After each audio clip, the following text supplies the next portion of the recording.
30 years. Where is Mrs. S? Just left. As soon as we got everything blacked out, because they've been coming in from the sea. They are not coming in from the sea now. They are over the other side of the world. Well, Mrs. S buttoned up that man's cardigan of hers and tied that man's scarf around her neck and said, I'm off to old Mr. Barker's behind my place. He'll need cheering up. Mrs. S, more like a prophet of doom bearing down, singing a hymn. For those in peril on the deep. Oh, I can just hear her. Mrs. S says if you always look on the serious side, you don't get let down with a thud. No, you're already down.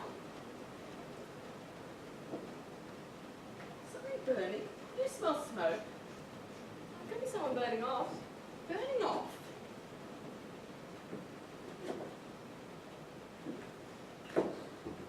What in heaven's name? It's only my school and Auntie. I was using it to black out the lights so I could finish off my scrapbook. Mrs. S says with the house sticking out like a sore thumb, it couldn't be lit up like a Christmas tree. Perfect target we are. Here we are, less than 1 hour into the war. I almost break my neck in Mrs. S's blackout. The house could have burned down. We too risk incineration, and a perfectly good school cardigan is ruined. At this rate, Hitler's winning hands down without a shot being fired. It seemed like a good idea. Mrs. S said, lie low and keep dark. Give me strength. How come Mrs. S always has to mind me when you go away on meetings? When my mother died, I promised her I'd keep an eye on Mrs. S. And I'm pretty sure Mrs. S promised Mother to keep an eye on me. Everyone keeps an eye on me. Oh well, I suppose I better keep this for her to make bed socks out of the sleeves and save the buttons. Waste not, want not. I never throw a thing away. No, I wear all my late husband's things and he's been gone these past 20 years or more. Alice? I strummed into me every school holidays, Mrs. S's mottos and proverbs and sayings. Well, here's another one for you. Early to bed, early to rise, makes a girl healthy, wealthy and wise. And why have you got nothing on your feet? You'll catch your death. Auntie, with the war on. Oh, war or no, 8 hours. But what about Dad? He's always talking about how he missed out before. He kept putting his age up to enlist because he was so tall. And then when he might have got away with it, it was all over. And just lately with the papers and all full of it, do you think he'll join up like Mrs. S says he will? Then I can come and live here with you and be near the beach and close to Sydney. Could all be over by Christmas, that's what they're saying. And I wouldn't need my school cardigan. Oh, if you're here for the duration, my girl, you'll be continuing whatever it is they're stuffing your head full of at school. Oh. I think we both need a good night's sleep. But what about Frank? Mrs. S said Nellie Martin's son would be knocking them down to be first in line at the recruiting office, just like his father. And that you'd have your hands full with Madeline to look that's after. enough, Alice. We'll see. Why doesn't she like her? After all, she is Frank's wife. Alice, enough. And don't go around with nothing on your feet. Night. Night, Alice.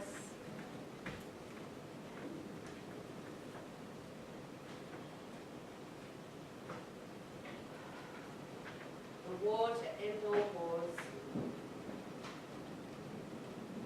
If you were still here, Will, you could tell them what it's really like. You'd only believe what you wanted to, Frank. Big brother John.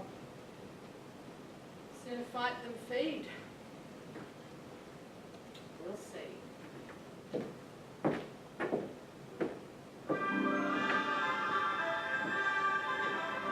Under the National Security Act, arrest and subsequent internment of aliens, that is, German and Italian-born people living in Australia, began in the early hours of Monday morning. The movement of wanted persons had been checked carefully for some time before the orders were given for their roundup. An elaborate system of watches and telephone posts were designed to keep the authorities informed of any suspicious movement among aliens. Moving scenes were witnessed in the night and early dawn as men were ordered to leave their families and accompany the police. My boy! My boy! Good boy, Franco! He just grew beans. I left. No one cannot farm.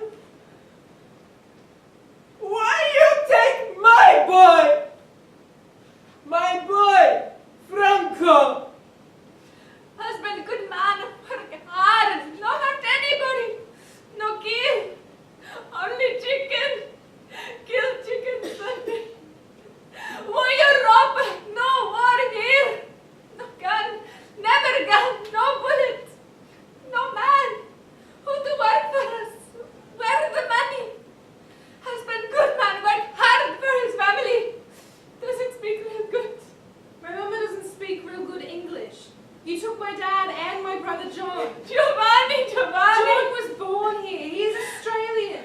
My mama will be sick from worry. Who will look after us? I beg you for my dad and my brother. Mama and Dad have been here 20 years. Why did you take my dad? Wilhelm! Wilhelm! I know you. Wilhelm!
Mrs. S.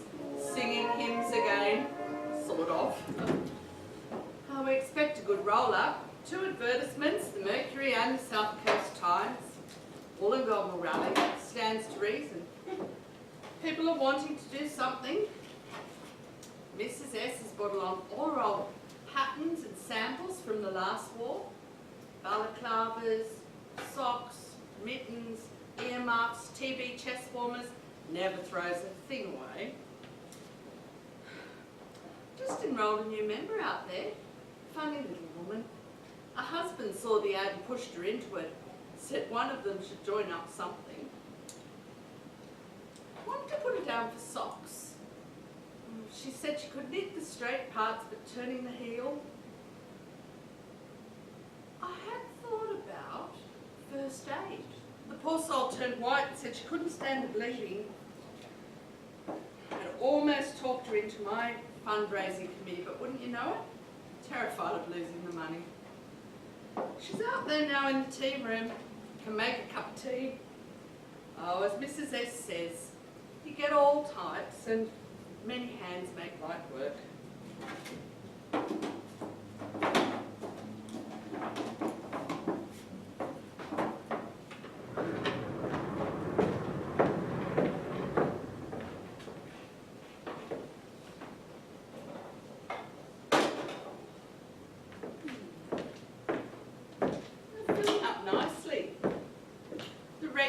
Backbone of the organisation are obviously spreading the word. I better tell Mrs. S to put out some more cups and saucers. Forewarned is forearmed.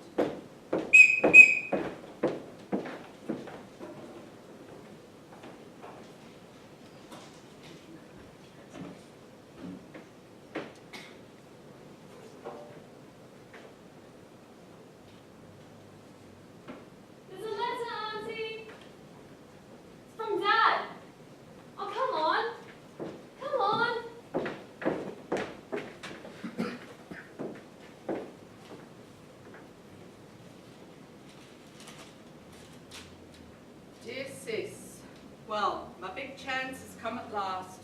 I'm off to enlist just as soon as I can fix up a few bits and pieces here at Quinty. And of course I want to square things up with you. I need you to keep an eye on Alice. Not that you haven't been doing that down through the school holidays through the years, but this would be for the duration. You've been like a mother to us since, not likely near the Tarcutta mob. The upshot of it all, sis, is that I'd give anything to have a go at those bastards over there. I know I can count on you. Alice would be safe as houses with you. Just say you'll give your kid brother the green light. Yours, Jono. I knew it. Didn't I say it? Yes, you did. Mrs. S said Dad always was a hothead. No, not exactly a hothead. He just wanted to live up to my will. The medals, the uniform. Why? The medals, the uniform. Will was a war hero. But Dad'll come here on leave. Oh, Auntie, it'll be great. I mean, there's the beach and the pictures and Sydney close. And homework and piano practice and finishing your schooling. And Mrs. S to keep an eye on me because the devil feigns use for idle hands. No time for idle hands. Mrs. S has sent you the beginnings of a knitted washer.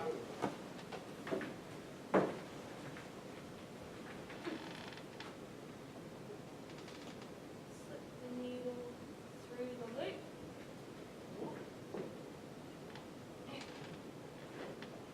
Yarn over. Slip off. Aha! Yeah. Winning the war with washers. Mrs. S says every little bit counts. You know, she got quite choked at the announcement of war when they played God Save the King. God save us all. I could work up to scarves, and mittens, and balaclavas, and if Frank joins, I can do it for him too. Will he? Will he, Auntie? Oh, we'll see, Alice. It's all coming back to me. It can't happen fast enough. It's all too fast for me.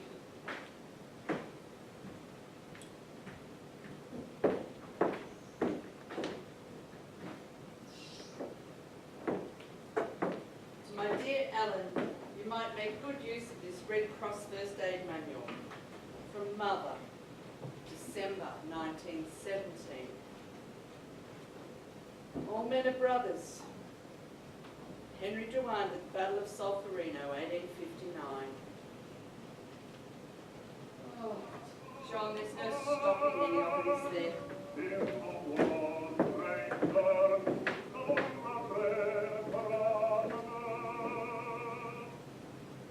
If you want to see the generals, I know where they are.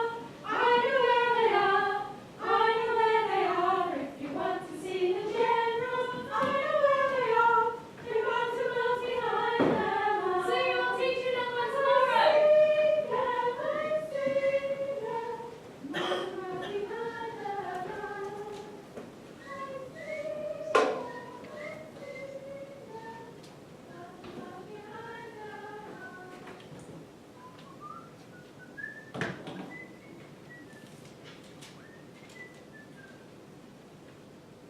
Dear Alice, I should be home from the Red Cross meeting well before dark. Please practice your piece for the Eisteddfod and scales, and if you have time, there is some plain ironing damped down, just handkerchiefs and some tea towels. Oh, I could be bringing Mrs. Stapleton home with me. Yeah. Please don't leave your port out in the hall for her to trip over. Okay. There's a letter from your father on the piano. Ooh.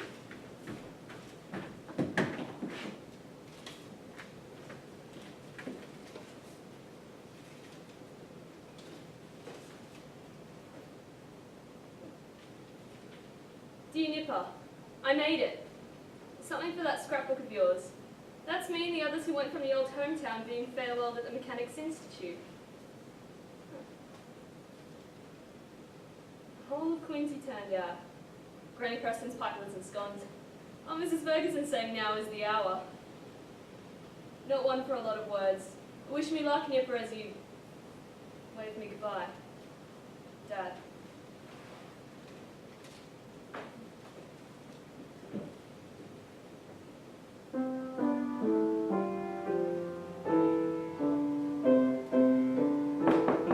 Door's not locked, Auntie. It's not Auntie, it's your cousin. Cousin-in-law, Frank's wife.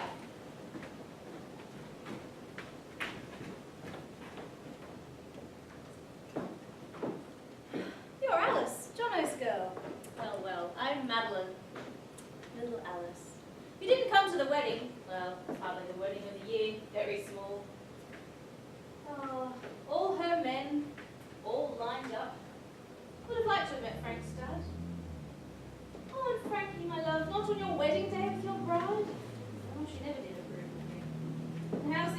I gather. They took him. The band played a bracket of numbers from the Great War, and everyone present joined in the singing. Singing. He'd go off singing all right. I nicknamed him Caruso at the wedding. Oh, he called you, Oh yes, what was it he called me? the clothes horse. What time does your auntie get home? It depends. She said well before dark. She's at a... Wait, let me guess. Church Guild? CWA?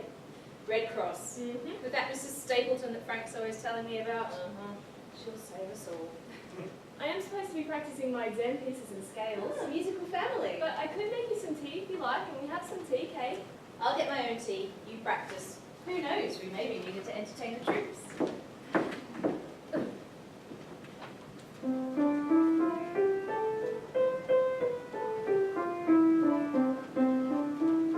Do you sing? Oh yes.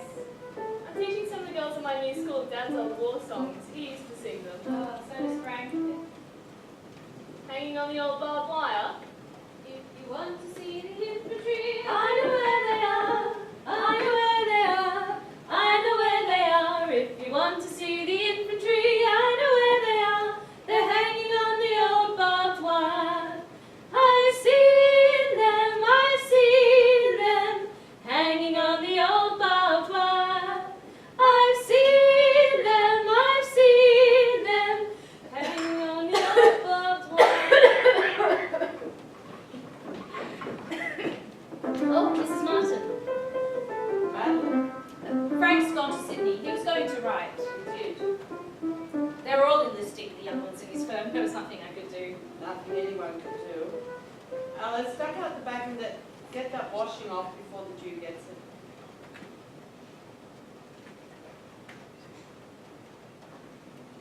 Madeline, wasn't expecting you. Frank mentioned in a week or so. Oh, he thinks I've gone to my sister's, but I wanted to speak to you myself. Frank wants you to stay here if he gets accepted, Oh, they'll accept him. He's in the peak of condition. and you're not. Oh, it's a long time ago. Frank told me. It stands to reason he wouldn't want you on your own. You don't have to, you know. It is a lot to ask. There's my sister's place. With all those little children, no. If it's what Frank wants, then there's nothing more to be said. If he's on leave, he can come here. His sister has no room. You can go back up on the midday to your sister's tomorrow, ring Frank, put his mind at rest. Spare room down the hall's already made up. Take your things along, I'll get tea started.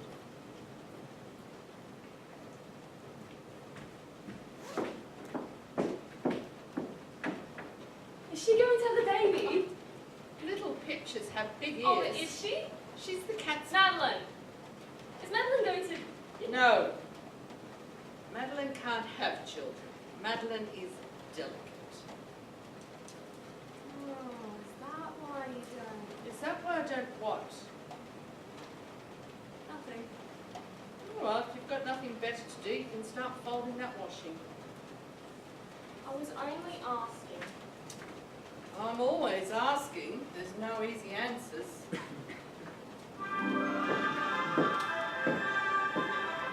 The government, in response to growing public demand, has announced the formation of the 2nd Australian Imperial Force, and a steady stream are enlisting at recruiting depots established in most major centres.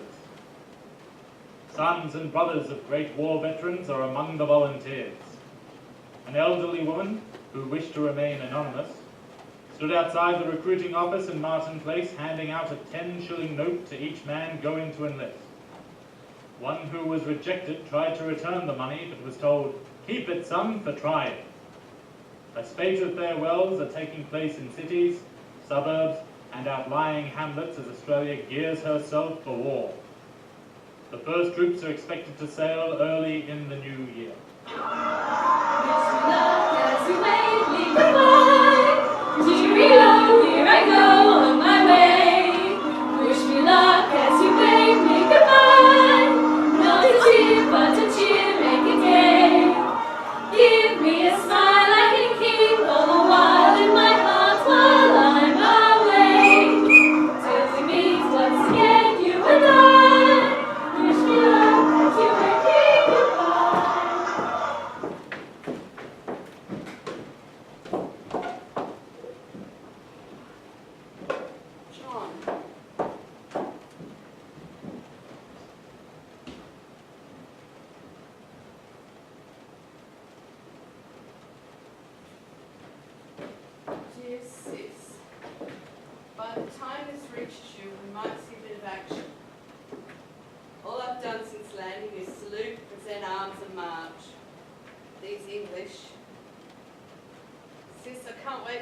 only ought to be over and the real one to start. How's Nipper, minding her P's and Q's? She could learn a lot from you. I mean, I was the one who got sent to agricultural college, but you were the brainy one. And Madeline? One of the Aussie nurses here puts me in mind of her. I tried singing Nursey to her, but she's the type that wouldn't have a bar of a bloke short of his being wounded. Tempting. Think of you all a lot, especially when I dig into my kit bag. Nipper's washer, your hoosif I can see, where you unpicked Will's initials and embroidered mine, and Mrs. S's balaclava. Don't hurt the old dear, but I've got enough. Bet she's supplying them to the jungles of Malaya. You're a brick, sis. Love, Jono.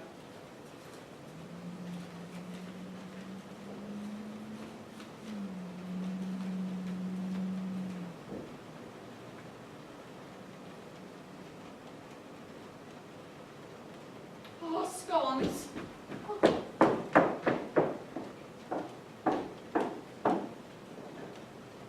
Oh, nothing from Frankie boy.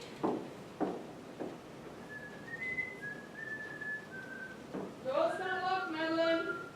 How did you know it was me? Who else goes about in high heels whistling? I know. As Mrs. S says, but a whistling woman and a crowing hen are neither good to God nor man. Just that Alice I might, can smell smoke. Alice might pick it up. Scones. Oh. I can burn boiled eggs. Sure you can. Therefore, after the Red Cross War Comforts auction, Mrs. S will be there with her rock cakes. Oh, if I hear from her one more time about my mother's scones, I know she'll take one look at mine, roll her eyes and say it's a gift. Tell her people that live in glass houses shouldn't throw rock cakes. I ran into her coming out of old Mrs. Anderson's. Oh, I'm cheering her up. Old Mrs. Anderson thinks that John might come across her two boys in the Holy Land. What? Yeah, she thinks they'll just come in from the desert one day, see all our Australian boys, and their memories will come back. They've been dead 23 years. But never found. And the old lady is sure they were too young to die. Ah, this is her contribution to the auction. Mrs. S would trust me with the bag of ancestors.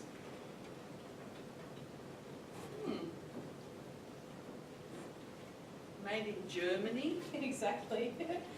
Mrs. S says don't look a gift horse in the mouth, but she'll leave it up to you. Oh well, I suppose the auctioneer can keep that bit covered over. I hear he's sharp as a tack.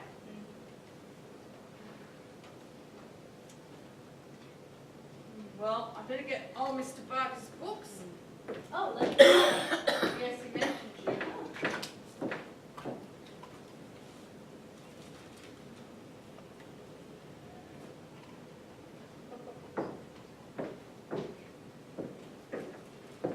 You're not coming, I'll keep the home fires burning.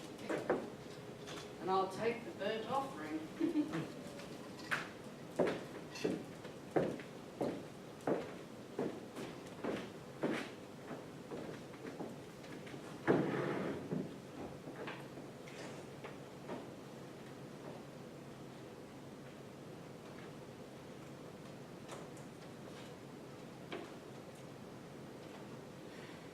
Dear Frankie.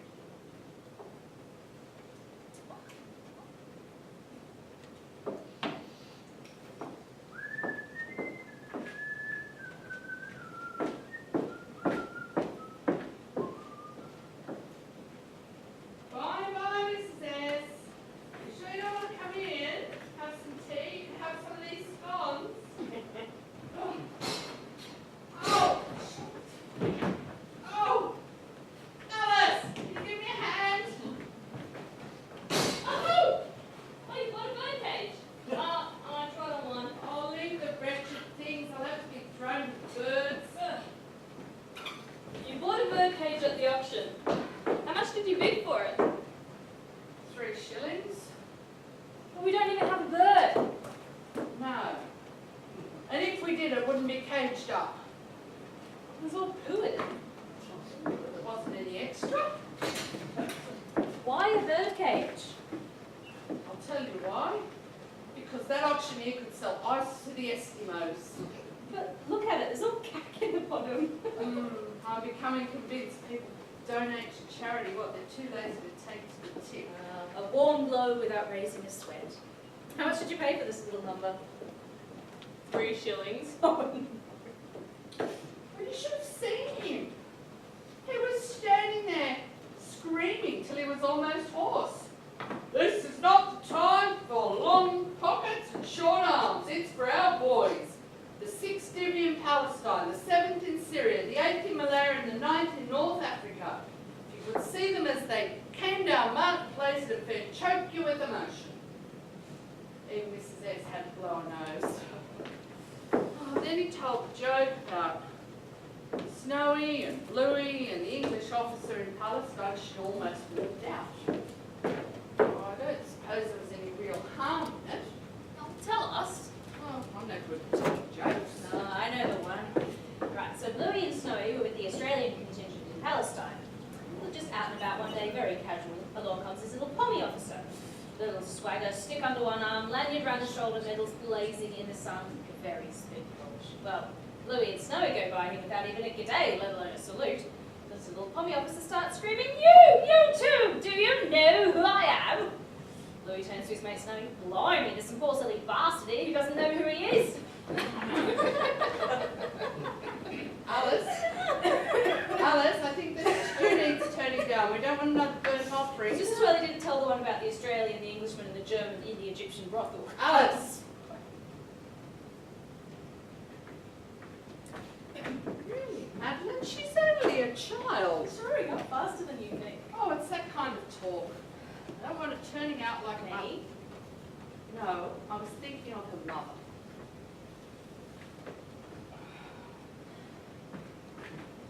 Have we got a shilling, boys? Boys, think of it. This is a gala occasion and this is a gala cage. Oh, boys, if you can't find me a diener, I'll start with a Zac.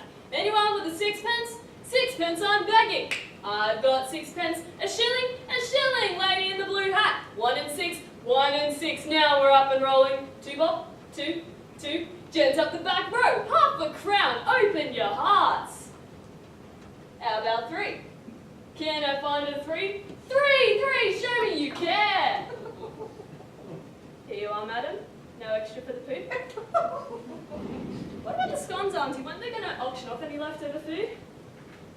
Yes, well, there was no I was having anything that looked like that held up in public and identified as mine. You'd taken down old Mrs. Anderson's chooks after tea. Oh, and what happened to that little figurine? Oh, yes, that's sold. Held it up, waxed lyrical about the form and quality, and then he turned it over, made in Germany. Well, that's a very nice piece. Went for 7 and 6, actually.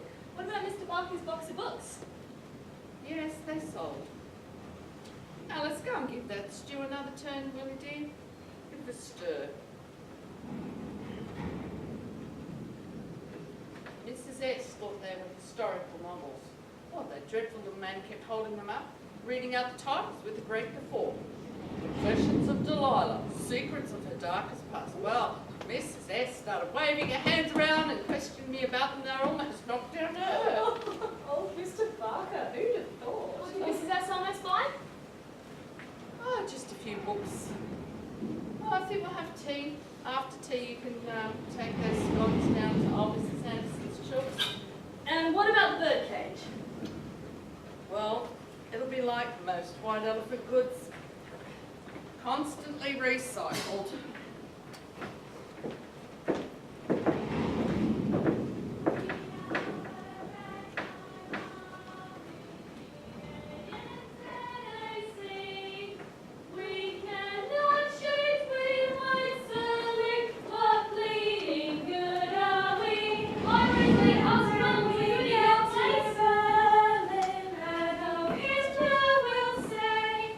I've got my gut, what a bleeding funny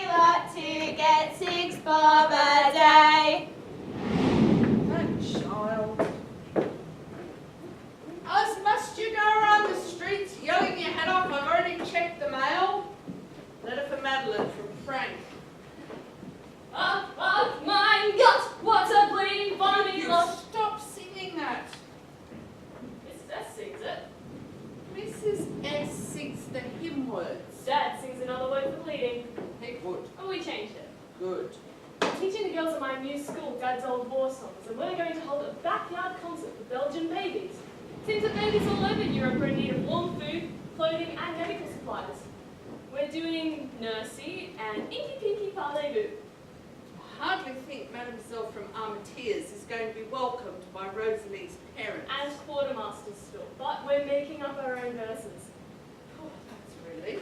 And Madeline is going to teach us the Lambeth Walk. Our whole class is collecting for bundles for Britain, and Miss Fraser says that England looks to the far-flung corners of the empire and expects that this day every man should do his bit. And we all started marching on the bare wooden floor and saying they'll always be in England. Miss Fitzsimmons came in and said she couldn't hear herself think, and she expected a little consideration because her class were doing a study on the 30 Years' War. But we kept right on singing, and when we got to 1,000,000 marching feet, Essence Walker started to cry. Miss Fraser said we are making history. Miss Fitzsimmons said that history just repeated itself and stormed out. And I said that I might make 3 washes, and Mrs. S might make a balaclava. Oh, Mrs. S just might. And you might make one of your fruit cakes in a willow tin with the lid sealed down. Well, if I'm making this cake, young lady, you can cut up the fruit and cream the butter and sugar. It takes forever. You're young. You've got all the time in the world. Who's right? Miss Fraser or Miss Fitzsimmons? Both of them.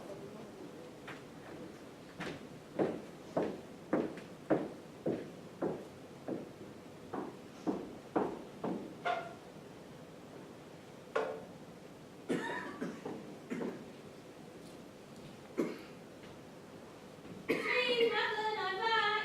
Oh, it's not luck, Madeline. We're not going to sit here. Madeline! Oh, here we are.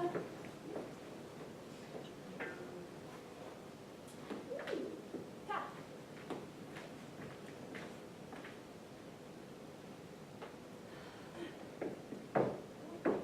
Letter for you, Madeline, and Frank.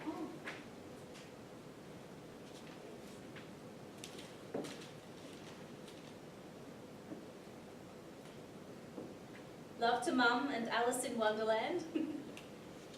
Not much action over here. Been in more fights behind the pub at closing time.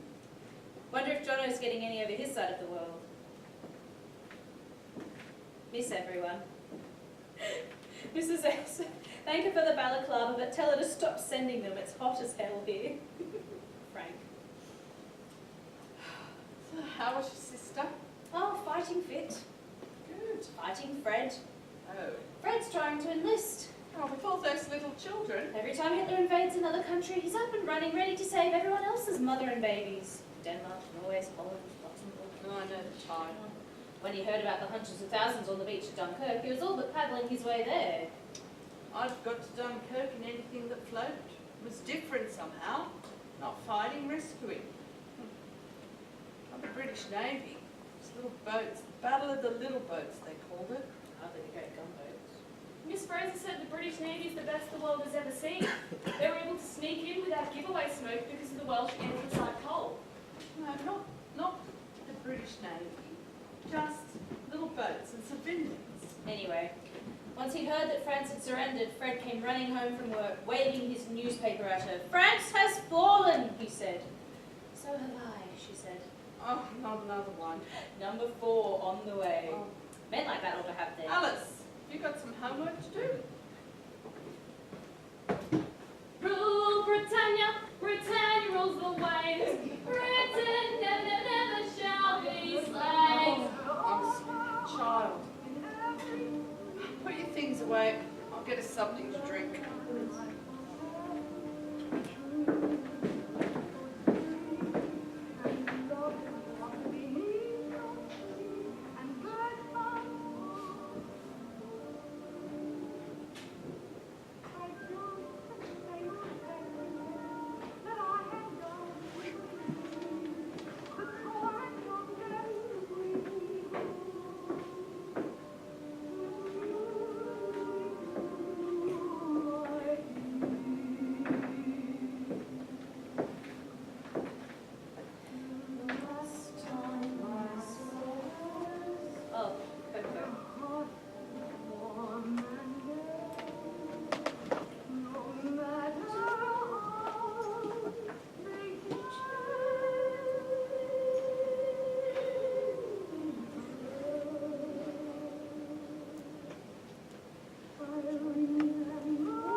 then we had to listen Oh, to shh.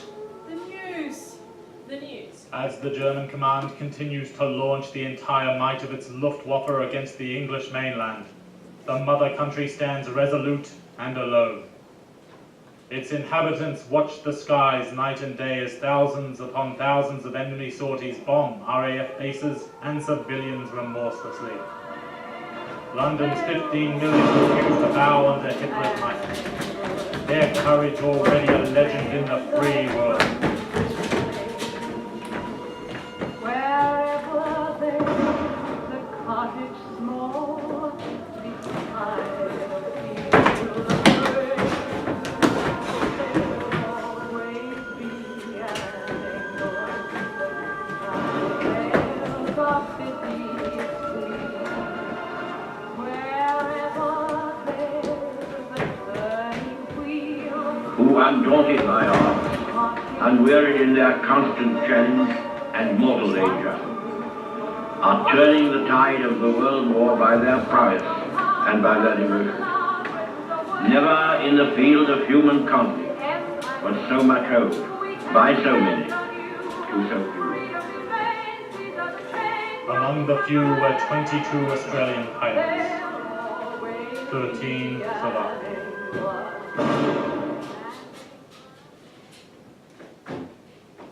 Madeline, you promised. Mommy.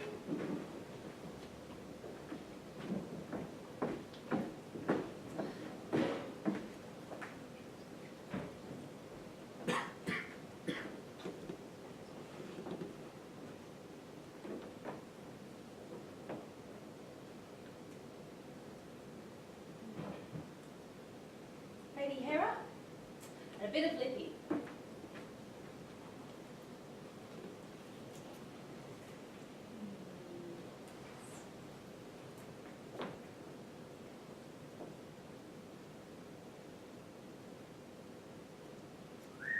Here we go, kiddo.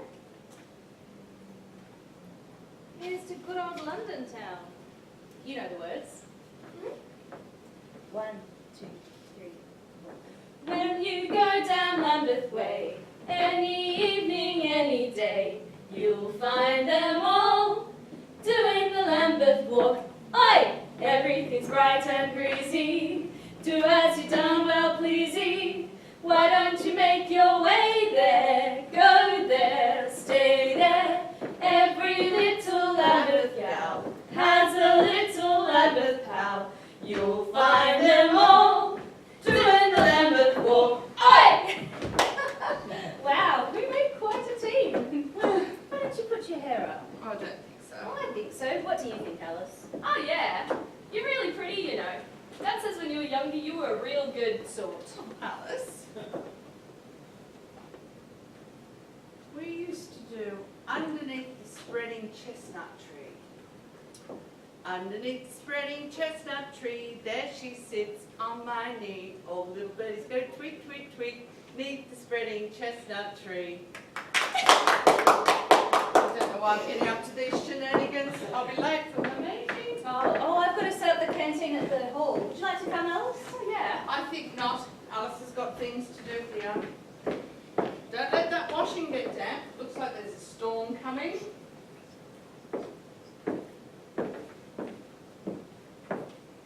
And get that stuff off your face.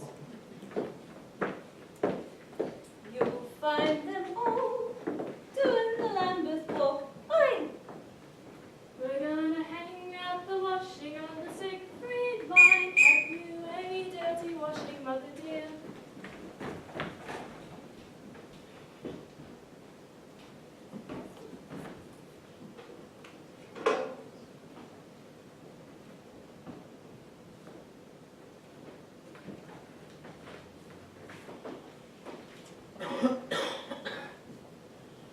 Super. Who knows where I'll be when you get this? All those know-alls who said it would all be over by Christmas have been proved wrong. Here it is rolling around again. And we're really digging in. That's why they call us diggers. Digging, training, saluting, and drilling is just about all I do. But there is a storm brewing over here. Of course, the army runs on rumours, but this time I've got a feeling. can't wait for some real action. I'll have something for that scrapbook of yours, Nipper. Missing you, Dad.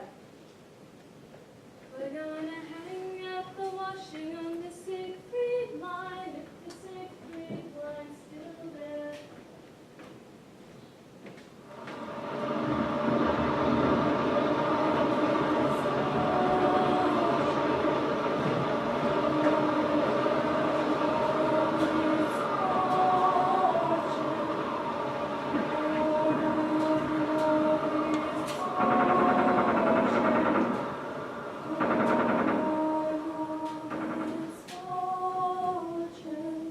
The Allied Western Desert Force claims a resounding victory against the enemy. 38,000 Italian prisoners have been taken as they fell back broken and in disarray towards Bari. In a massive drive against Italian forces at Bardia on January 18th, 40,000 Italians were taken prisoner. Australian troops who suffered 450 lost or wounded in this campaign are gaining a reputation as an invincible foe. Allied forces continue to inflict crushing blows in capturing Tobruk on January 21st. 25,000 Italians were taken prisoner. Auntie, there must be hundreds of thousands here. Oh, Mrs. Anderson's nephew's in there somewhere. He's from the Sydney. Hooray for the Sydney! Welcome home! Good on you! Jeffrey! I can see wave off to wave a white uniform. Auntie, one of them winked at me. Don't worry, I didn't bother that. Oh, Bunny Jeffrey! Oh, Brian. I'm so excited. Don't you just want to jump on a roof and shout and cheer for the whole world to hear? In the last war, we stood on shop awnings all along the main street of our town and cheered ourselves silly. Now I'll cheer when they all come home again. Come on, Alice. Osith Walker's sister Cassandra joined the laugh, and Miss Fraser got us to give 3 rousing cheers for the brave women whose job it is to keep men in the air. And Miss Fitzsimmons came in and said she couldn't hear herself think, and the day to celebrate would be when we listened to people like Nancy Bird and got women on the wing. Why are we hurrying? I'd like to fly. Come on, Alice. Why are we hurrying? Because I want to get the early train home so I can get a meal started for Madeline. She's been night after night working on that entertainment committee for the big concert in April.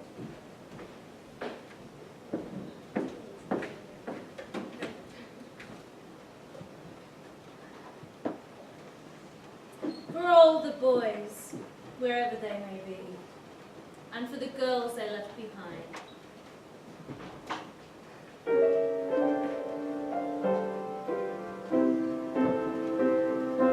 Underneath the lamplight by the barricade, darling, I remember the way you used to wait. Just there that you'd whisper tenderly that you loved me, you'd always be my lily of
been half out of my mind with worry. It's so dark and cold. It's the longest night of the year, but it's moonlight. There's a whole road of it going across the sea. Don't you just wish you could travel along it and find them? Who? Well, the boys over there. When I was very small, I used to think the rainbows were like bridges and that we could leave our little valley and go all the way to the other side of the mountain range, so very far away. Of course, I never set out. I was frightened that I'd look down and fall through. Anyway, what kept you? Oh, Rosalie's father. He wanted to hear all our new songs for our new concert. He said he never had such a good laugh in his life as he does at our concerts. And why don't we get Madeline to sing in the next one? He bets she knows some good songs. Oh, does he now? Rosalie's mother said it wasn't necessary. Well, Madeline's singing for just about every sailor, soldier and airman on leave. She's got more than enough on her plate. What's that you're carrying? Oh, it's a piece of black material Mrs. S gave me. She said, I always keep a few pieces of black material by me in case of relative dies. Mrs. S has no relatives left. Oh no, but... Well, if you keep something long enough, it'll come in handy. And how did you know? I've known her for 30 years. Mrs. S says they're coming. Who? The Japanese. But even the darkest blackouts won't stop them. Because of their eyes. Mrs. S said slanty-eyed people can see in the dark. Oh, rubbish. If it's blackouts they want, it's blackouts they'll have. The last thing I want is for that lunatic of an air raid warden to be running up and down Cliff Road, screaming out, lights out, Nellie Martin. Is he sweet on you?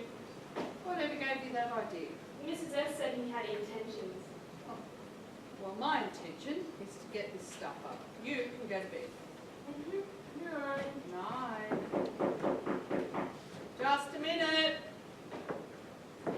Been at this hour.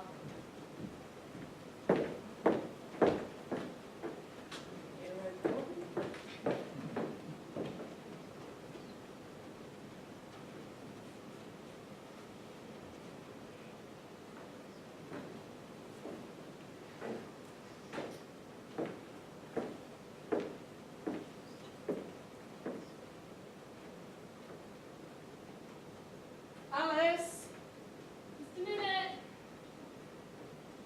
Who was it knocking at this time? It's your dad. Half of our army were evacuated at Crete. He was in the other half.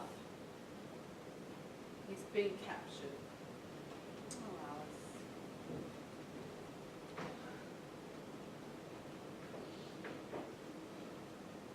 I'm leaving school.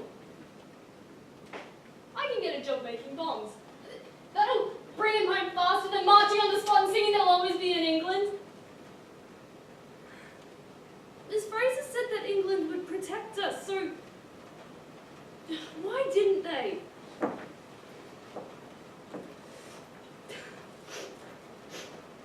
When it comes down to it, Alice, we have to protect ourselves.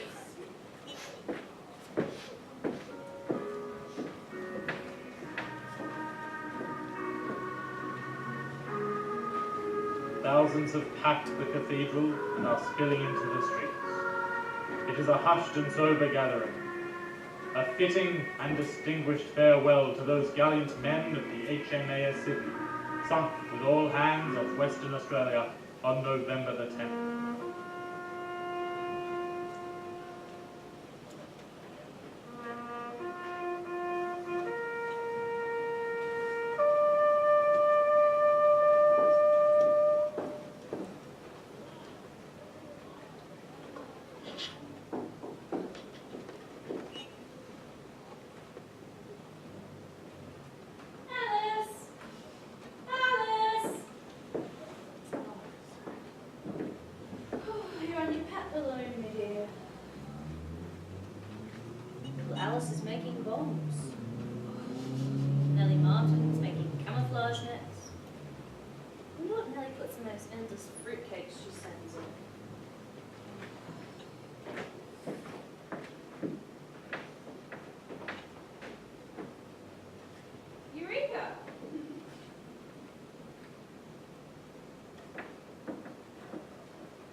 Johnny's a guest of Germany.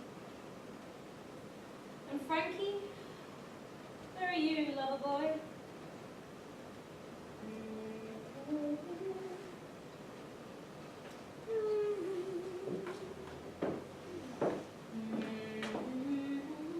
What are you doing sitting on your own in the half dark? Where's Alice? Still at work? Well, I don't like her riding that bike home from Port Kembla in the dark.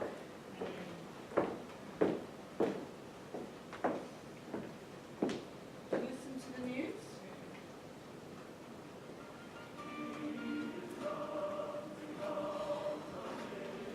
The Bunkell Harbour! The Bunkell Harbour! It's all over Lysarts. Japanese. Mrs. S said you couldn't trust people who smile all the time. I'll give us some cocoa. You're gonna need more than cocoa before this lot's over. Our supervisor said that Singapore was impregnable, with the Prince of Wales and the Repulse. Nothing's impregnable. And the Yanks are coming. You're right about the Yanks, though. They'll be over here, over there. They'll be everywhere. And we'll be dancing to the tune of Yankee Doodle Dandy.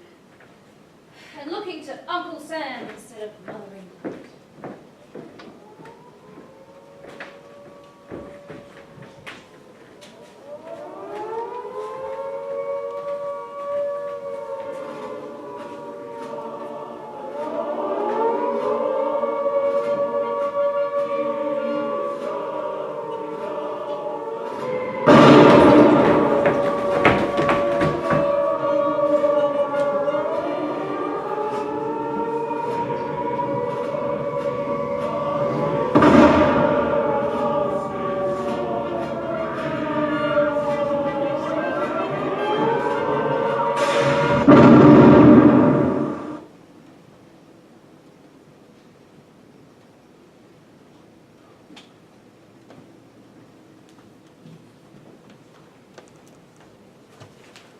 Ladies and gentlemen, we will now be having a 20-minute interval. There are snacks and refreshments available from the bar in the foyer. Thank you.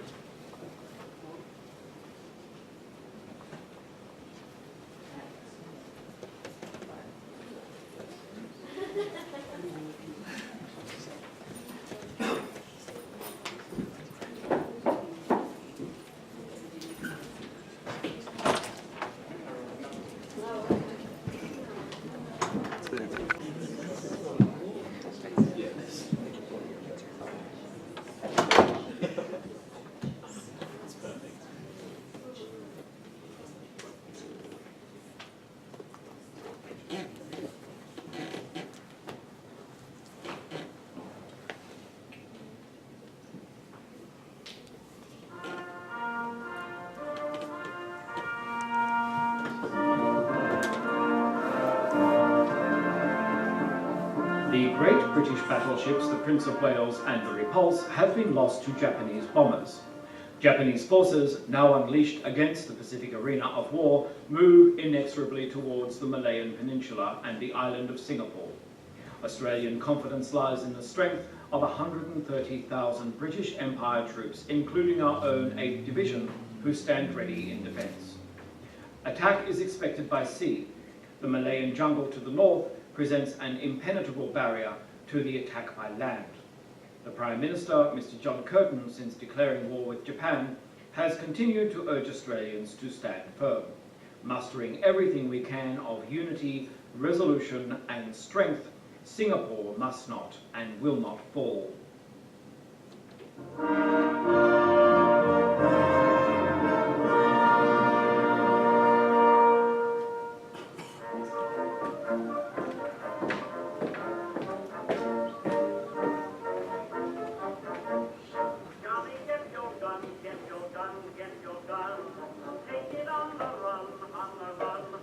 Many letters from listeners, from Mrs. Grugan of Begg Street.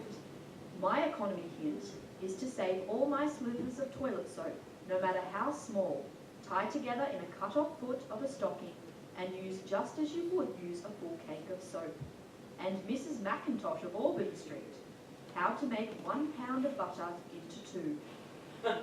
Beef in scant pints hot milk a little at a time.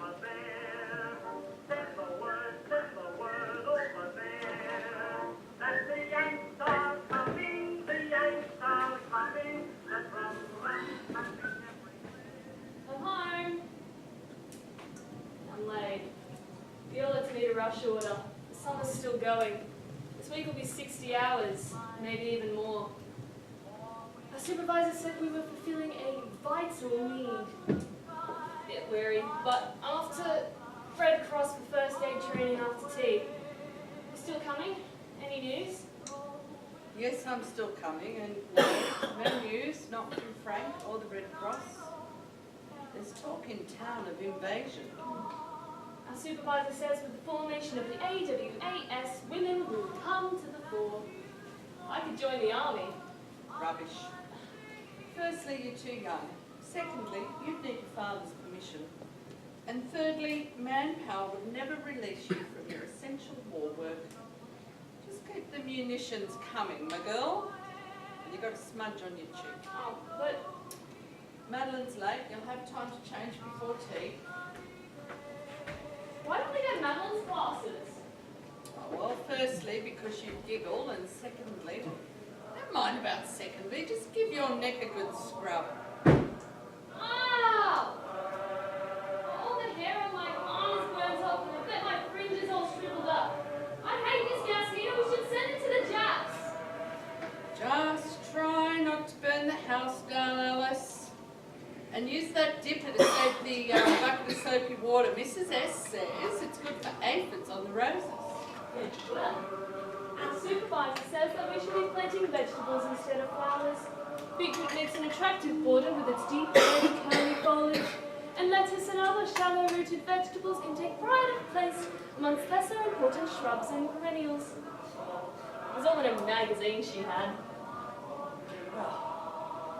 You can tell your supervisor from me that my roses won first prize in St Michael's Flower Show, and the prize money was donated to the Comforts Fund. Besides, man cannot live on turnips alone. It's only me. No news. As Mrs. S says, no news is good news. No news is no news. You can't live on turnips? Oh, Alice is convinced we should dig for victory. I'll leave the heater going, will you, Alice? I don't want to burn half my face away with the blasted thing. Look at all the dirt that comes off. I'll just stop it out with this bucket of suds, shall I? No! That's for the roses. Oh, can I have a couple of red ones for tonight? You're singing again. That's the 4th time this week. That's right. La la la la la la la la la la. You can't really say no. Everyone's pushing themselves to the limit.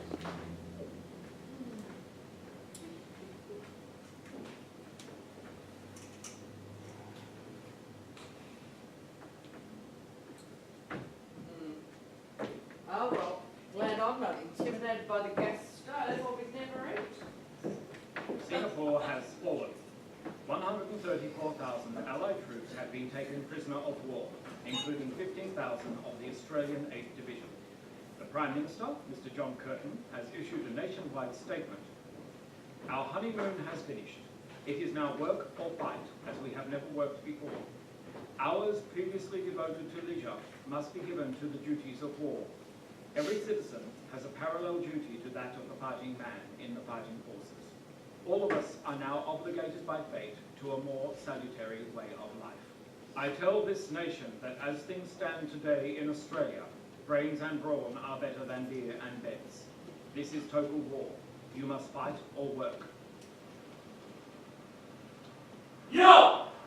Australia now, sir!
to our friends who've come across the sea to join our fight for liberty.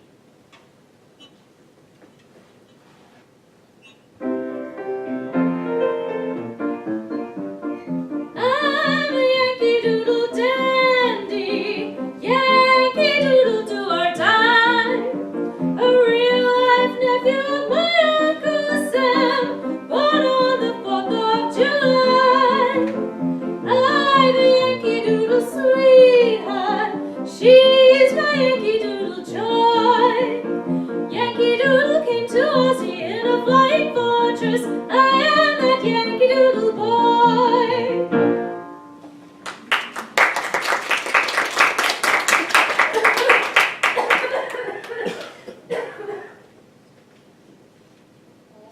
I'll never remember the bones. These bones, these dry bones, all the toe bones connected to the foot bone, and the foot bones connected to the ankle bone, and the ankle bones serious connected. for a bit.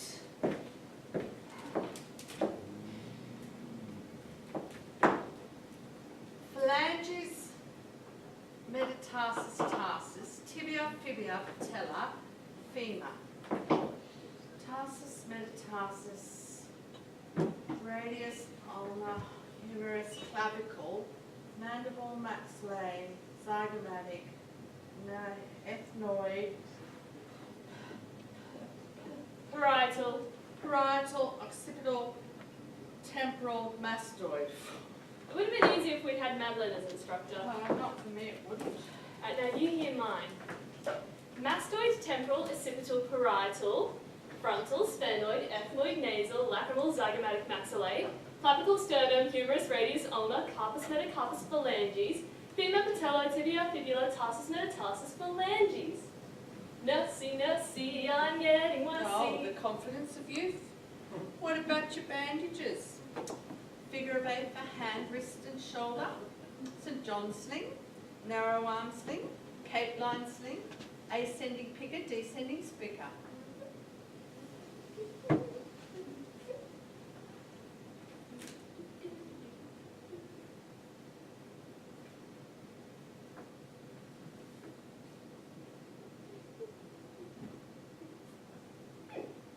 St. John sling, narrow arm sling. Front foot or ankle bandage? Oh, beginning to feel like a mummy. Well, you were once upon a time. Oh, seems like an eternity ago. Oh, Alice. I always said I wouldn't mope and moan. I wouldn't just sit around trying to keep myself so busy that I don't even have time to think. Try to show nothing in front of Madeline. Nobody keeps up a better front than she does. I heard her crying in bed the other night. I didn't call out because I didn't think she'd want me to hear. I mean, he could have got away. It could be on one of the islands. I saw the minister walking down Cliff Road yesterday. Kept thinking, oh, this can't be for me. He went into Mrs. Woods' house a few doors down and oh, the relief was just wonderful. And then I felt sick. There's 4 little children in that house. Why should it be her? Why should it be any of us?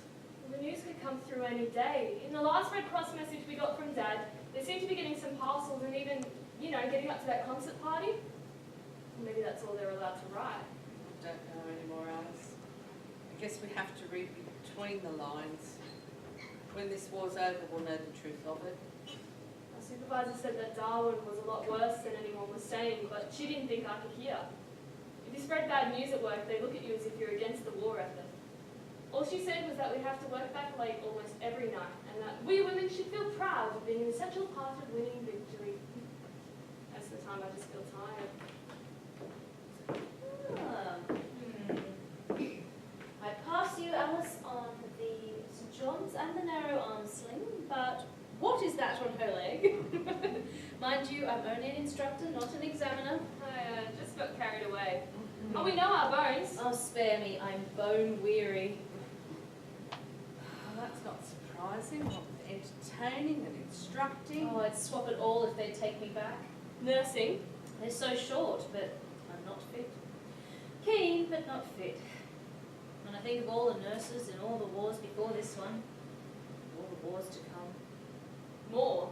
Well, there won't be any more. Probably will be. But let's get this one over and finished.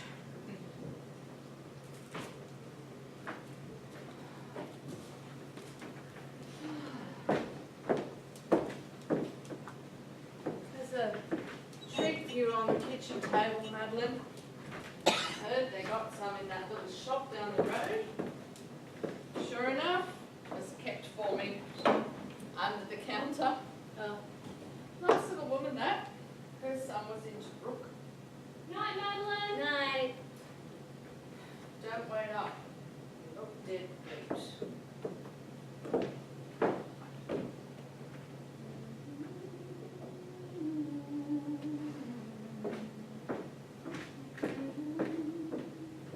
Oh, I suppose.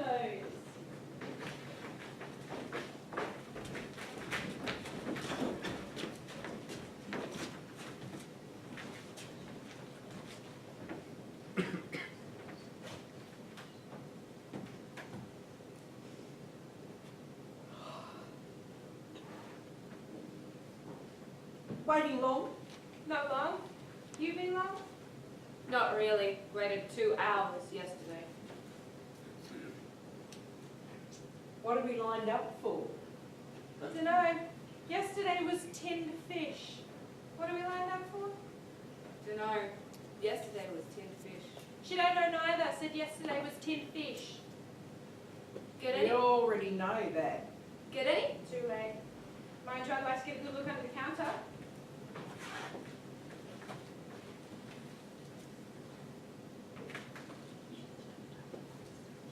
She must have seen something. You seen something? What? A sign?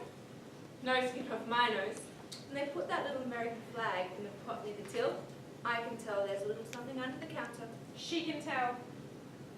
Tell what? Signs, you know, in the know. Ooh, could be tin peaches. Could be tinned peaches. Tinned peaches was day before yesterday. That was the day before yesterday. I like a bit of tin peaches with junket. Could be tin ham. Could be tinned ham. They've taken a little flag away. We're too late, they've taken up the flag. What flag? American flag? Oh, I don't like the Yanks. Like them or lump them, they're over here. They're oversexed. I like a bit of tin ham. Butcher's got brains. Might as well. Oh, I like them with egg and breadcrumbs or parsley sauce.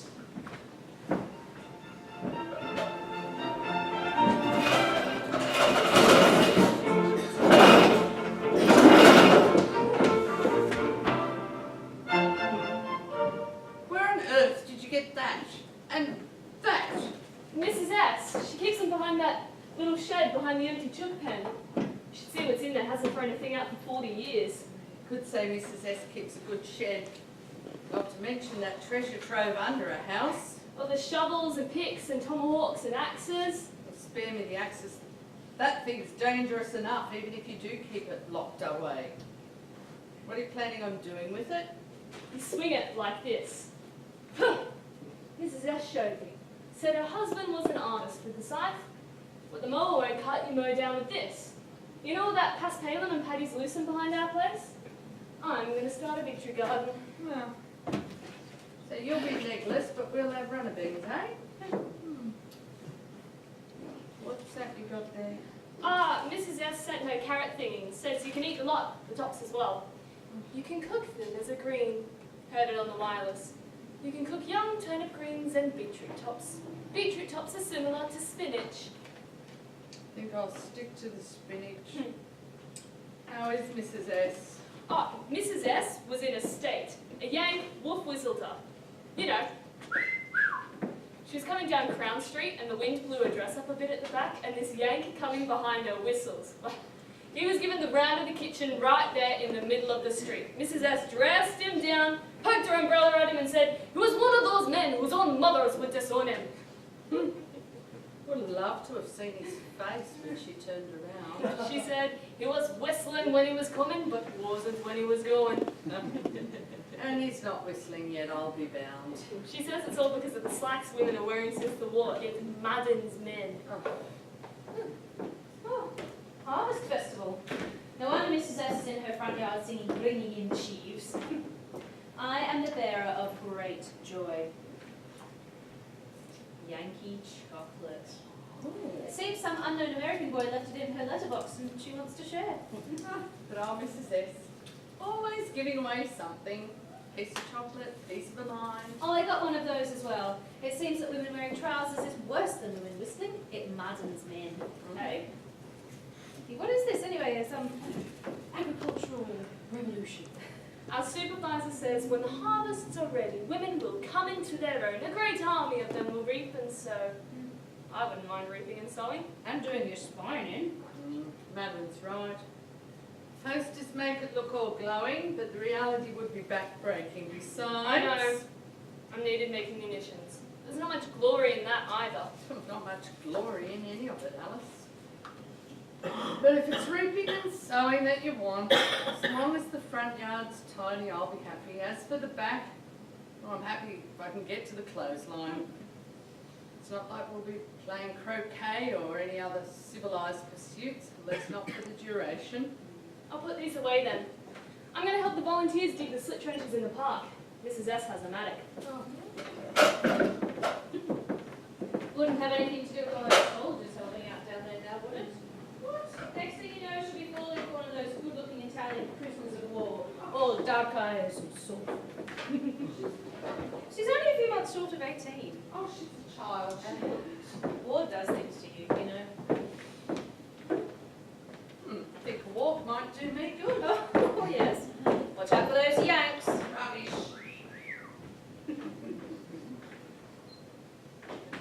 Volunteers are required to assist with the public air raid shelter construction program and slit trench digging. There will be an air raid wardens meeting in the following. Many edible items are simply thrown away. The green tops of... If you had a handy hint for loneliness like this.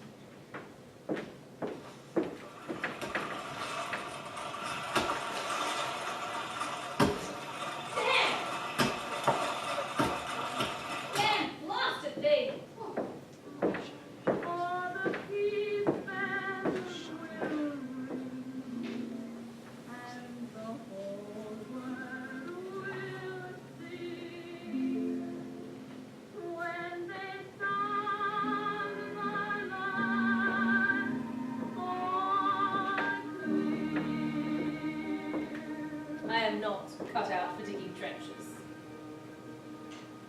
Our for today will cover that issue which we're all concerns us all. The backyard air raid shelter. All responsible citizens of I don't know what all the rush is about, Madeline. You're knocking yourself about. We sustain an enemy attack by air. All will be in the first. I was stung into action by the air raid warden's comments the other week. Need not be elaborate.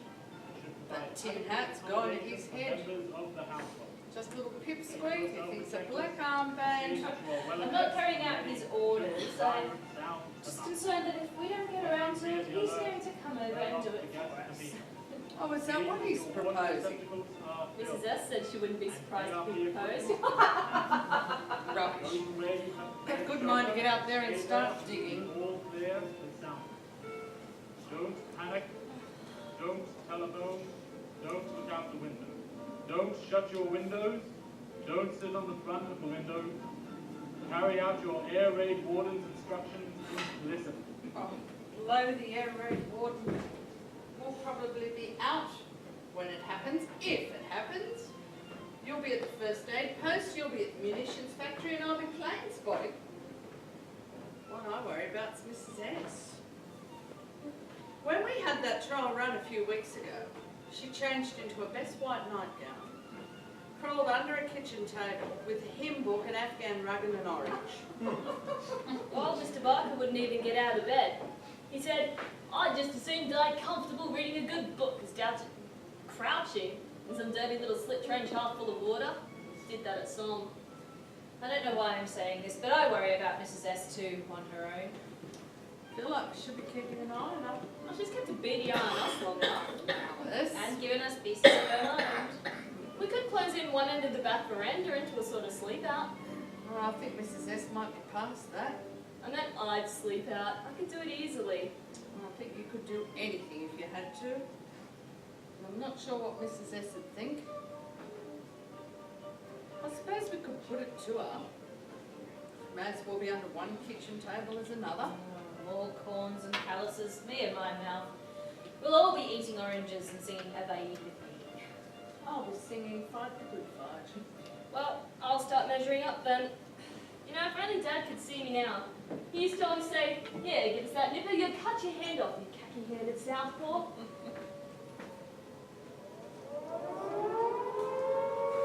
They didn't say anything about a trial run.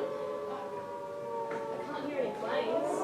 Well, I'll get this line out, get this covered up. Oh, last thing I want is for that lunatic of an air raid warden to be running up and around the countryside yelling out, lights out, Nellie Martin. Lights out! Yes, that's lights out! This is no smoke raid! This is the real thing! Stay calm! Don't panic! Turn off all gas at the meter! Don't sit near your windows! Don't close your windows! Yes, that's lights out! Alice, where are you going? I'm going to Mrs. S! Hey, you! What do you think you're doing? Get back here! Oh my god, I should try to stop There's her. no stopping her now. I hope Mrs. S has 2 oranges. Where are you going? I'm going to the spotting station. I could be needed. As a child, I couldn't tell the difference between a crow and a carrawall, but I've taught myself to spot planes. No, as Mrs. S would say, it is a gift. Opportunity that I seized. I'll get the gas and the meter, you get the electricity. You're not staying here at my patch alone. If I'm not in it at the first station, there's an issue with An unidentified plane has been sighted over Port Kembla. To the north, Sydney and Newcastle have sustained shell damage from Japanese shipping. Unlike the May invasion of Sydney Harbour by Japanese midget submarines, no loss of life has been reported. Citizens are urged to stay calm. Stay indoors.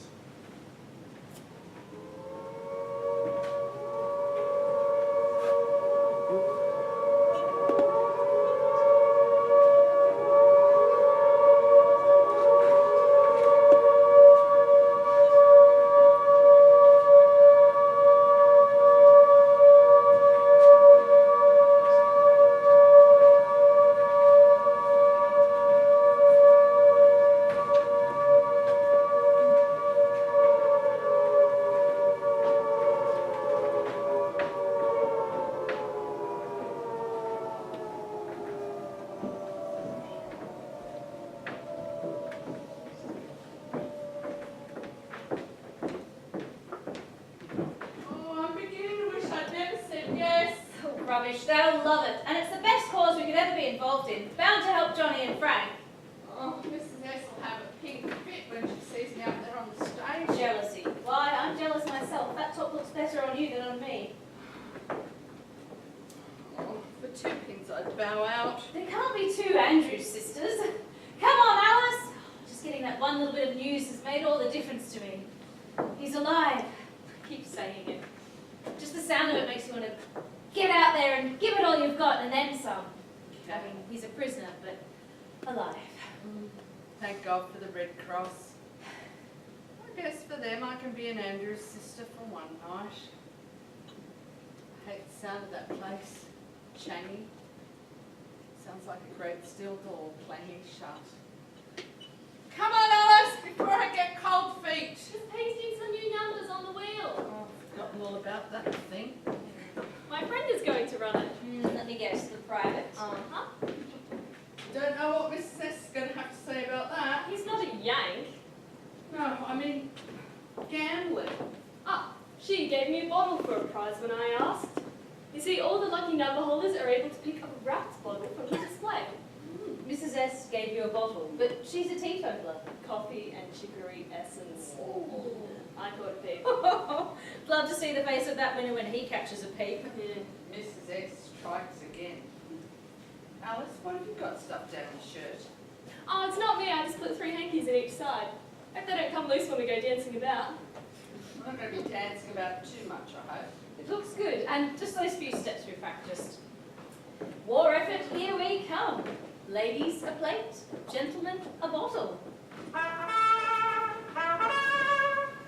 Get your tickets, buyers. It's the Wheel of Fortune. Will it stop on your number? It's the Wheel of Fortune. He was a famous trumpet man from my Chicago way. He had a boogie style but no one else could play. He was a top man at his craft.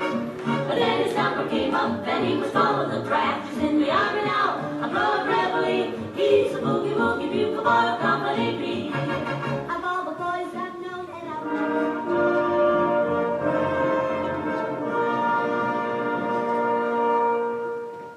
90,000 American troops stationed in and around Brisbane plan to celebrate that time-honored American tradition of Thanksgiving's Day in various ways. In other capital cities, smaller numbers will also participate in this important festival. Authorities are urging local citizens to open their hearts and homes to our friends who have joined us in the struggle for victory.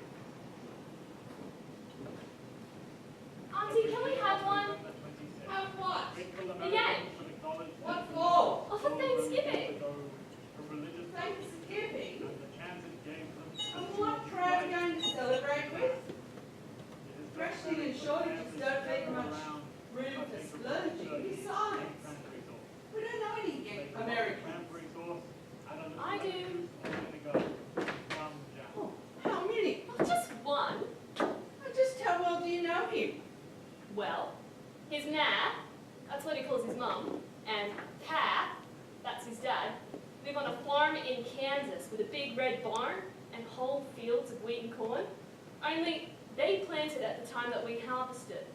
And his sister is called Beulah, and his kid brother is Zachariah. And he's got the most wonderful smile, full of the whitest teeth. And he gave me these. Stockings? Nylon stockings, 51 denier. Chocolate's one thing, Alice, but stockings? Oh, he gave me some chocolate. I suppose it's better than a black lace negligee. Don't tell me he's given you one of those. Oh no. I told him I'd never wear black. Now look here, young lady. I don't know this tooth-flashing young man from Adam, and as for B for Beulah and Z for Zachariah, well, I'm just glad for his ma's sake that there wasn't one of them for every letter of the alphabet. But seriously, Alice, you cannot be going around accepting stockings of all things in this willy-nilly fashion from someone that I don't know, someone I haven't even met. He wants to. Ask your aunt if I can call by and pay my respects. It's the last thing he said to me.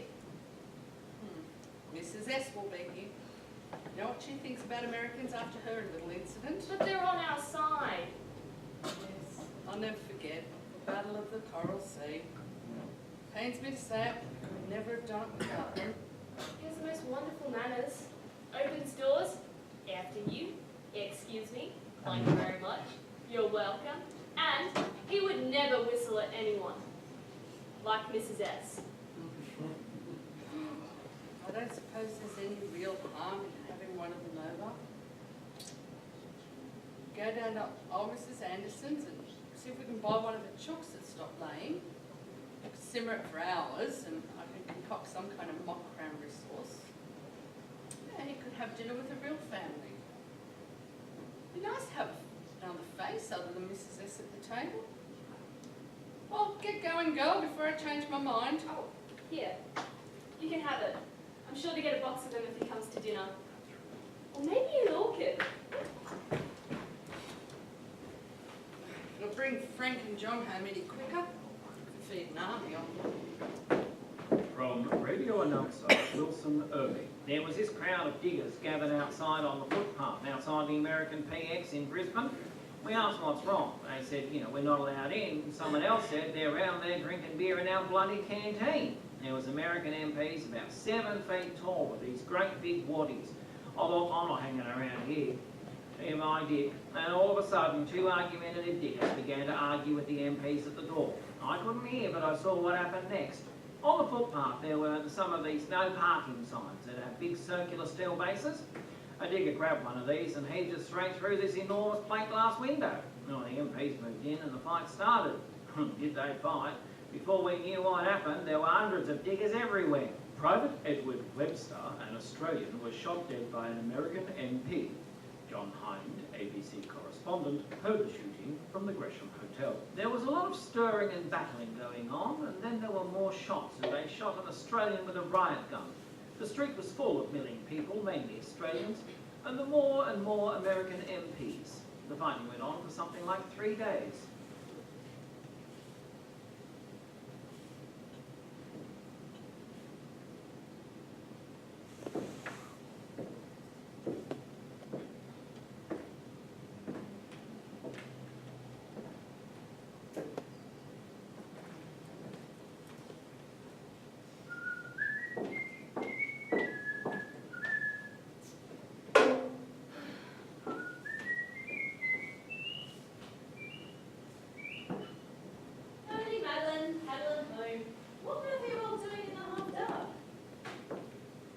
Just me. I waited up for you.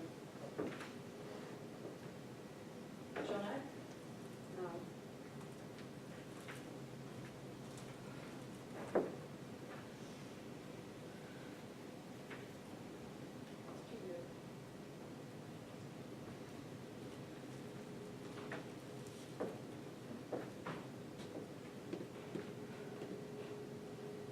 It is with the deepest regret that we inform you of the death of Private Francis William Martin, who died escaping from his Japanese captors. Those who knew him attested to his courage.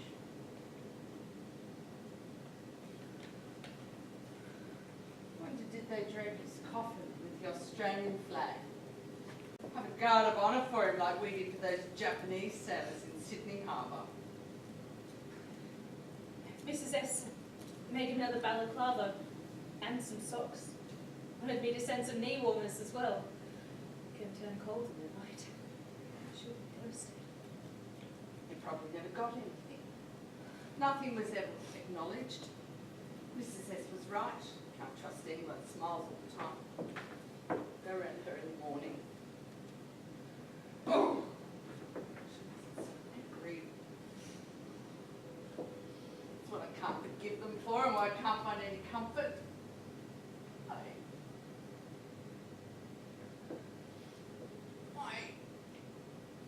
I don't know why any more than you do. I know this though. I'm glad I'm not alone now.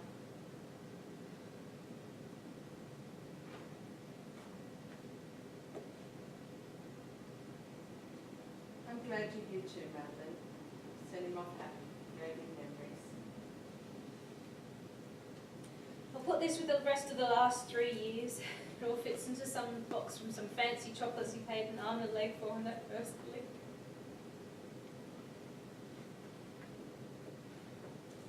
I wish I could cry, but I'm just so angry. You think that by doing your bit, that you can stay focused on the here and now, and you don't... Oh! But you can't dodge that little bit of paper. Maybe I'll cry when it's all over.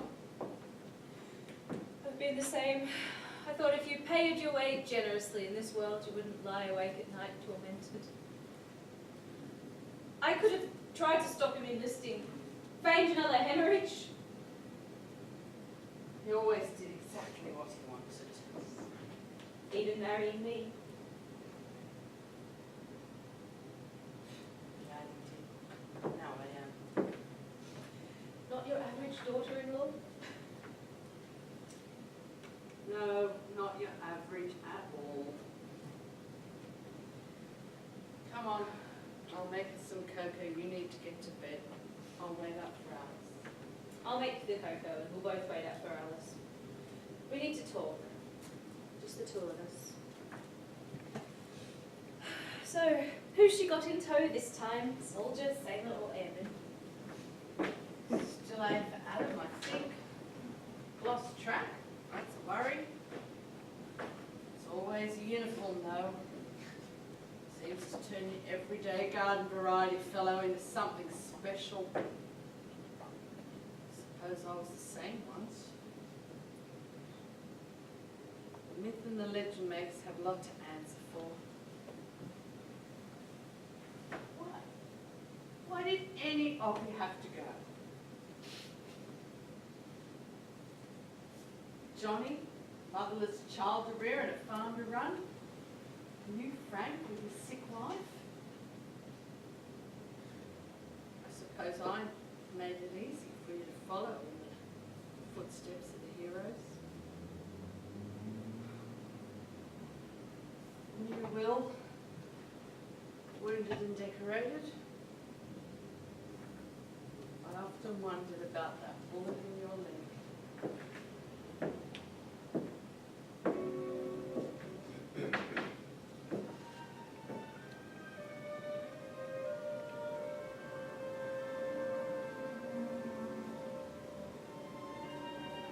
Hi, Mrs. S.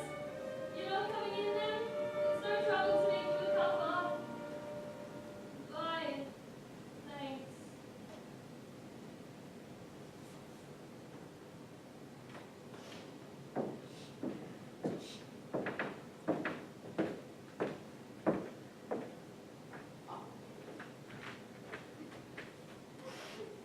It was awful. It was good too.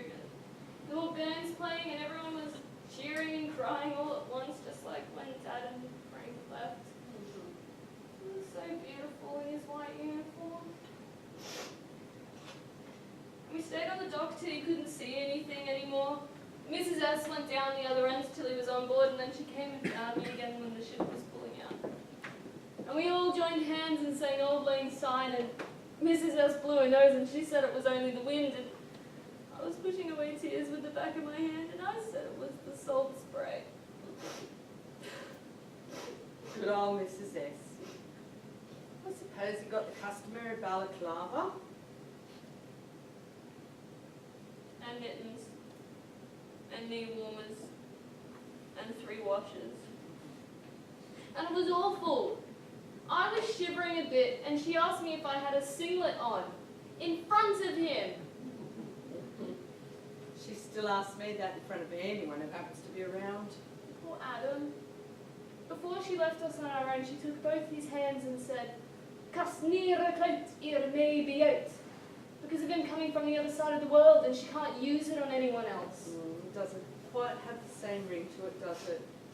Als nere cloud er October, you know? You love the hussif you made him a day for Adam. And he got you these. Candy. Of all of them you brought home, I like him the best. Mrs. S says there's nothing really wrong with Americans, except the ones who whistle. Where is Mrs. S? I thought she might have come in for tea and maybe stayed the night, but oh no, she goes rushing off as if her life depended on it. I think she was going to take some chocolate to old Mr. Barker, and he doesn't get out of bed much anymore. But if you need her, you don't have to send her and she'll come. Need her? It's a case of her needing us, independent old biddy. We've had that room of yours ready now for 12 months, and it's only been used on 2 or 3 occasions.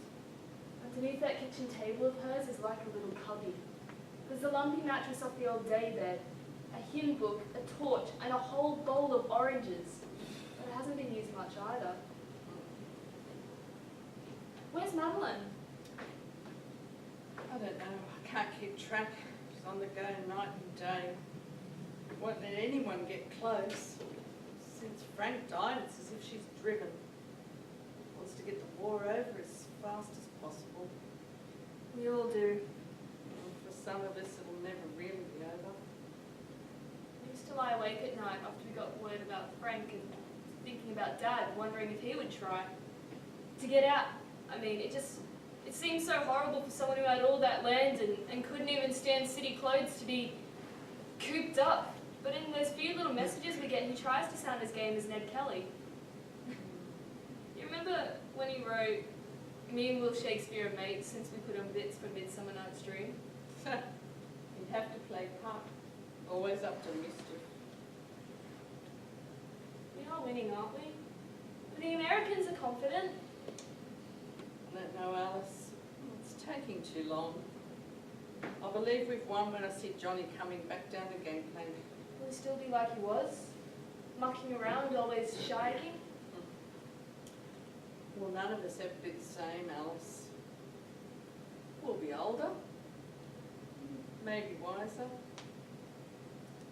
maybe stronger. War does things to you.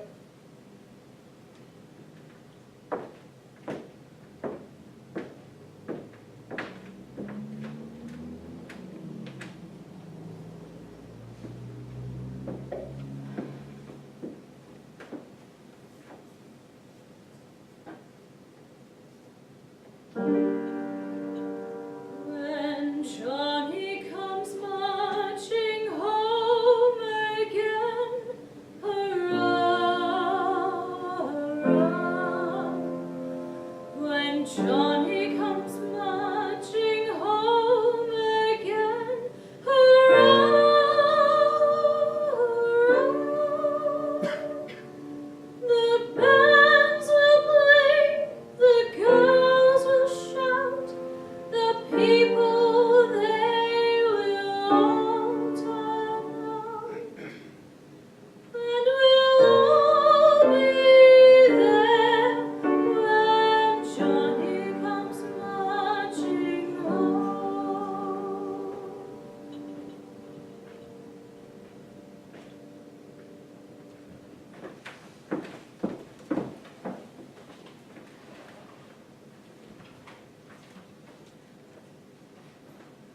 Allied leaders sealed to They're here!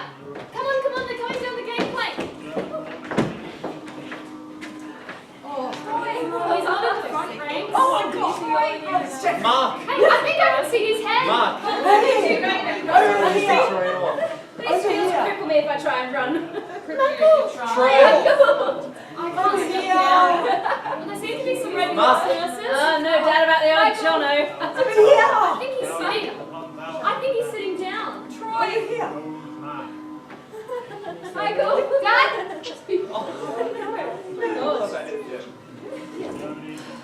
Over here! Are we only going down now? Hey, I think he saw us. He's waving over this way. Oh, here. Dad! Michael! Mark! Michael! Oh yes, I can see that grin of his. Now for goodness sake, I can see you balling. Hey Jono, you We're made here. it! You made it! Yes, with an empty trouser leg. Welcome home! Jono! I can't hear what he's saying. I don't think he can believe it's me. Oh, come on you two, what are we waiting for? Swear that We're coming! swear that We're coming! Woo! Over here!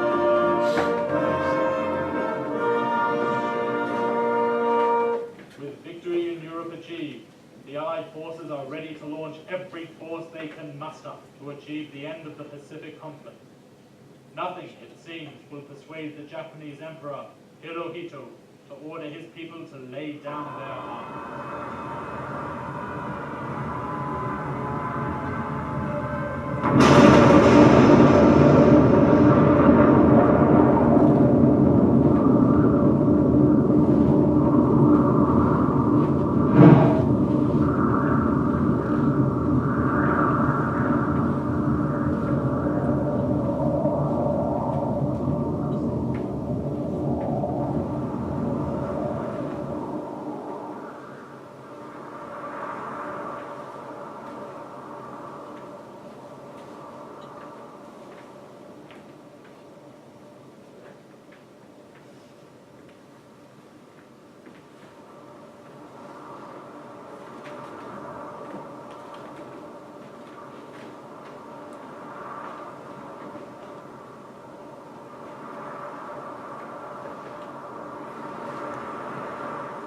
Working in a department store now. Haberdashery.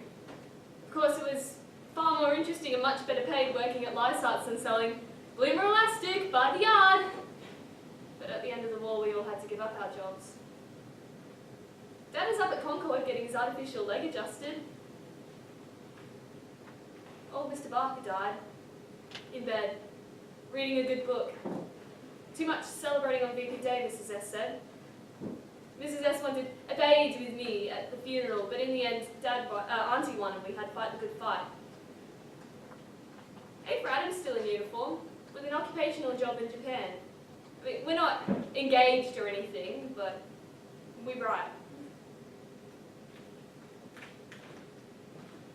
I'm up at Randwick now with my sister. She has 5, would you believe? Holy terrors. To a spot of singing now and then over the air, helps to pay for a bit of glamour. Still doing the voluntary bit. Concert parties at the rehabilitation hospitals. When you watch some of them struggling for their lives, doesn't seem like they're fighting so good at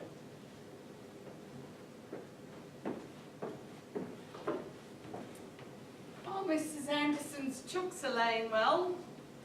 Want to get a few eggs into Madeline. We're expecting her down tonight. Mrs. S will be here too. Still knitting for the Red Cross, refugees now. I thought about giving up my house on Cliff Road, but I'm still here. Do most of the maintenance myself. It's that little weatherboard place just near those steps that lead down to the beach. There's always a light on over the porch in the evenings. And tonight, all the curtains will be drawn back, and as Mrs. S would say, will stick out like a sore thumb and be lit up like a Christmas tree. Today would have been Frank's birthday.